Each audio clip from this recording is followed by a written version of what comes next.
ನಮಸ್ಕಾರ ಗೆಳೆಯರೆ, ನೀವು ನೋಡ್ತಿರೋದು ದ ನ್ಯೂಸ್ ವೈರ್. ಇವತ್ತು ನಾವು ಚರ್ಚೆ ಮಾಡ್ತಿರೋ ವಿಷಯ ಅಂತಿಂತದ್ದಲ್ಲ. ಇದು ಇಡೀ ಭೂಮಿಯ ನಕ್ಷೆಯನ್ನೇ ಬದಲಿಸಬಲ್ಲ ಘಟನೆ. ಇರಾನ್ನ ಉಪಮುಖ್ಯಸ್ಥರು ಕೊಟ್ಟಿರೋ ಒಂದು ಹೇಳಿಕೆ ಈಗ ಇಡೀ ಅರಬ್ ಜಗತ್ತಿನಲ್ಲಿ ಸಂಚಲನ ಮೂಡಿಸಿದೆ. ಯುದ್ಧ ನಮಗೆ ಇಷ್ಟವಿಲ್ಲ, ಆದ್ರೆ ನಮಗೆ ಬೇರೆ ದಾರಿಯಿಲ್ಲ ಅಂತ ಅವರು ಅಬ್ಬರಿಸಿದ್ದಾರೆ. ಇತ್ತ ಇಸ್ರೇಲ್ ತನ್ನ F-35 ಫೈಟರ್ ಜೆಟ್ಗಳನ್ನ ರೆಡಿ ಮಾಡ್ಕೊಂಡಿದೆ.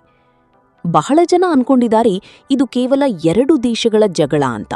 ಆದ್ರೆ ಇದು ಕೇವಲ ಇರಾನ್ ಇಸ್ರೇಲ್ ಜಗಳವಲ್ಲ. ಇದು ಅಮೆರಿಕಾದ ಪ್ರಭಾವ, ರಷ್ಯಾದ ತಂತ್ರಗಾರಿಕೆ ಮತ್ತು ಚೀನಾದ ಆರ್ಥಿಕ ಹಿತಾಸಕ್ತಿಗಳ ನಡುವಿನ ಸಂಘರ್ಷ.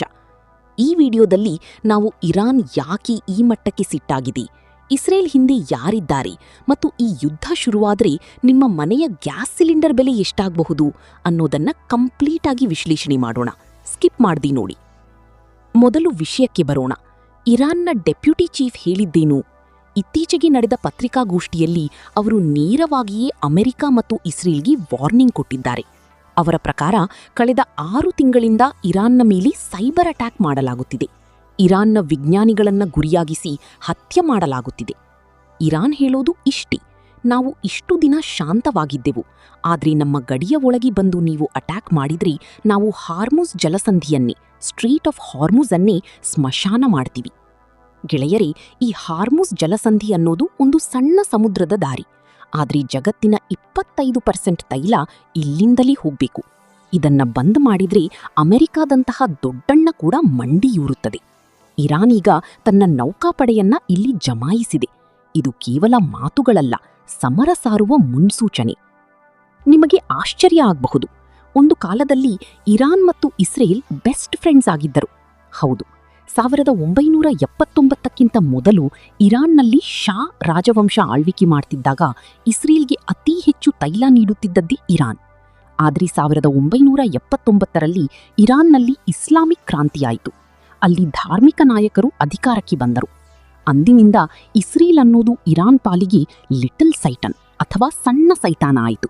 ಅಮೆರಿಕ ದೊಡ್ಡ ಸೈತಾನ ಆಯಿತು. ಇವತ್ತು ಇರಾನ್ ಬಳಿ ಇರೋ ಕ್ಷಿಪಣಿಗಳು ಇಸ್ರೇಲ್ನ ಪ್ರತಿಯೊಂದು ನಗರವನ್ನ ತಲುಪಬಲ್ಲವು. ಆದರೆ ಇಸ್ರೇಲ್ ಹತ್ರ ಇರೋದು ಐರನ್ ಡೋಮ್ ಟೆಕ್ನಾಲಜಿ. ಗಾಜಾದಿಂದ ಬರೋ ರಾಕೆಟ್ಗಳನ್ನ ಇದು ತಡೆಯಬಹುದು. ಆದರೆ ಇರಾನ್ನ ಸಾವಿರಾರು ಬ್ಯಾಲಿಸ್ಟಿಕ್ ಕ್ಷಿಪಣಿಗಳು ಏಕಕಾಲಕ್ಕೆ ಬಂದ್ರೆ ಏನಾಗುತ್ತೆ? ಇದೇ ಈಗ ಜಗತ್ತಿನ ಆತಂಕ. ಇರಾನ್ ತನ್ನ ಭೂಗತ ಕ್ಷಿಪಣಿ ನಗರಗಳನ್ನ, ಅಂಡರ್ಗ್ರೌಂಡ್ ಮಿಸೈಲ್ ಸಿಟೀಸ್ನ ಈಗ ಆಕ್ಟಿವೇಟ್ ಮಾಡಿದೆ. ಇರಾನ್ ನೇರವಾಗಿ ಯುದ್ಧ ಮಾಡೋದಕ್ಕಿಂತ ಹೆಚ್ಚಾಗಿ ತನ್ನ ಪ್ರಾಕ್ಸಿ ಸೈನ್ಯದ ಮೂಲಕ ಇಸ್ರೇಲನ್ನ ಕಾಡ್ತಿದೆ. ಇದನ್ನೇ ಅವರು ಆಕ್ಸಿಸ್ ಆಫ್ ರೆಸಿಸ್ಟೆನ್ಸ್ ಅಂತ ಕರೀತಾರೆ. ಲೆಬನಾನ್ನ ಹೆಜ್ಬೊಲ್ಲಾ, ಇವರತ್ರ 1.5 ಲಕ್ಷಕ್ಕೂ ಹೆಚ್ಚು ರಾಕೆಟ್ಗಳಿವೆ. ಇಸ್ರೇಲ್ನ ಉತ್ತರ ಗಡಿಯಲ್ಲಿ ಇವರು ಸದಾ ಕಾದು ಕುಳಿತಿದ್ದಾರೆ.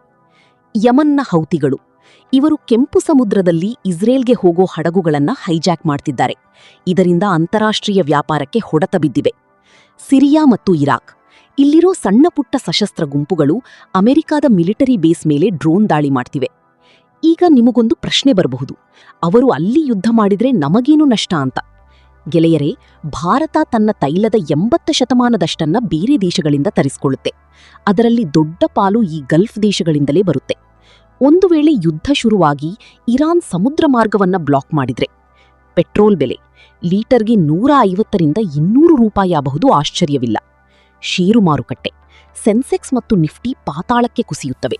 ನಿಮ್ಮ ಮ್ಯೂಚುವಲ್ ಫಂಡ್ ಇನ್ವೆಸ್ಟ್ಮೆಂಟ್ ಕೆಂಪು ಬಣ್ಣಕ್ಕೆ ತಿರುಗುತ್ತೆ.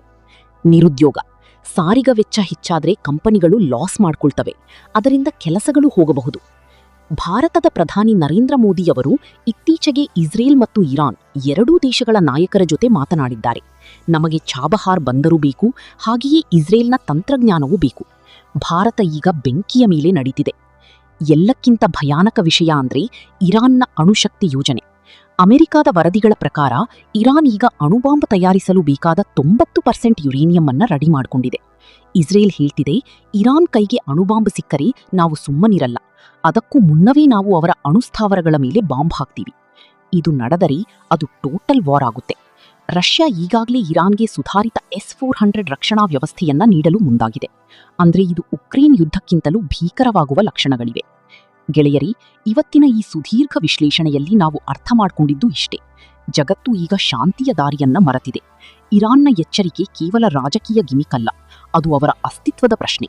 ಮುಂದಿನ ವಾರಗಳಲ್ಲಿ ಇಸ್ರೇಲ್ ಯಾವ ಹೆಜ್ಜೆ ಇಡುತ್ತೆ ಅನ್ನೋದರ ಮೇಲೆ ನಮ್ಮೆಲ್ಲರ ಭವಿಷ್ಯ ಅಡಗಿದೆ. ನಿಮಗೇನನ್ಸುತ್ತೆ? ಅಮೆರಿಕ ಈ ಯುದ್ಧದಲ್ಲಿ ನೇರವಾಗಿ ಭಾಗಿಯಾಗುತ್ತಾ ಅಥವಾ ರಷ್ಯಾ ಮತ್ತು ಚೀನಾ ಇರಾನ್ ಪರವಾಗಿ ನಿಲ್ಲುತ್ತಾ? ನಿಮ್ಮ ಅನಿಸಿಕೆಗಳನ್ನು ಕಮೆಂಟ್ ಬಾಕ್ಸ್ನಲ್ಲಿ ಟೈಪ್ ಮಾಡಿ. ನಮ್ಮ ಈ ಆಳವಾದ ಸಂಶೋಧನೆ ಮತ್ತು ವಿಡಿಯೋ ನಿಮಗೆ ಇಷ್ಟವಾಗಿದ್ದರೆ ಸಬ್ಸ್ಕ್ರೈಬ್ ಬಟನ್ ಒತ್ತಿ ಬೆಲ್ ಐಕಾನ್ ಕ್ಲಿಕ್ ಮಾಡಿ. ಮತ್ತೊಂದು ಇಂಟ್ರೆಸ್ಟಿಂಗ್ ವಿಷಯದೊಂದಿಗೆ ಸಿಗೋಣ. ವಂದನೆಗಳು.